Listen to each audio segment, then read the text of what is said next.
The Honourable Leader of the Third Party. Thank you. Mr. Speaker, the Premier and our Education Minister have thrown rural Alberta under the bus. Right. The ATA agreement just ratified caps both instructional and assignable time for every teacher in the province. To the Premier, how will teachers who want to help kids be able to do their jobs when they are told they have used up their assignable hours? So no more help after class, no more phone calls from parents, no more field trips, no more coaching of sports. The Honourable Premier. Well, thank you very much, Mr. Speaker. Again, as we've outlined before, the doomsday scenario that the member opposite is describing is actually not what's happening. And in fact, we were fully aware of what the implications of that policy would be. I would, however, say that what families would wonder is how are their kids going to learn if all the teachers that those guys had planned to lay off were in fact laid off? How their kids were going to learn if that extra $70 million that our government committed as a result of that agreement isn't actually injected into the classrooms. How well students will learn as a result of getting school lunch programs that the members opposite can't even decide they support. Third supplemental. Mr. Speaker, this Premier has thrown teachers under the bus. The agreement will handcuff all boards, but more so rural boards. The cap on instructional hours will take away the flexibility from these boards and also from the teachers who care deeply about kids.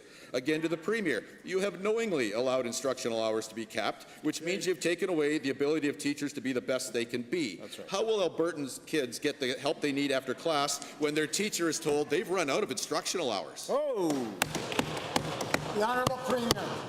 Well, again, Mr. Speaker, the member opposite doesn't seem to understand how this policy would actually work or the degree to which the scenario he outlines would ever happen, because the reality is that it wouldn't. And to be clear, what this does ensure is that teachers are still spending time preparing for their work in the classroom, because that's something else that teachers also do right now.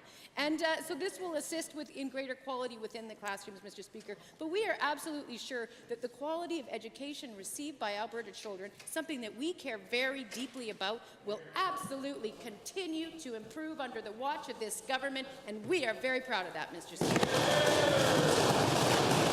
Second supplemental. Sending teachers home before they're finished will not help.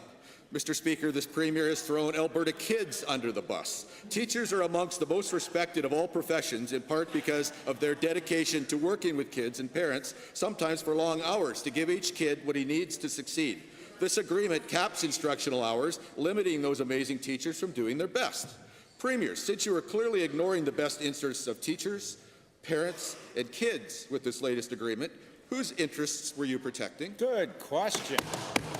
The Honourable Minister of Honourable Premier. Well, again, Mr. Speaker, just re-emphasize that the scenario that the member opposite describes is not going to happen. But what I can say is that we increased funding. The members opposite introduced a budget that wouldn't fund school boards for enrollment increases, Mr. Speaker. That would have undermined, that would have thrown teachers under the bus. They were planning on not hiring teachers for new kids coming in. That would have thrown kids under the bus. They were planning on laying off about 800 educational assistants. That would have thrown kids under the bus, Mr. Speaker. They have no interest at all in our school lunch program. That throws kids under the bus. Mr. Speaker, I could go on forever. The fact Thank you, Honourable Premier.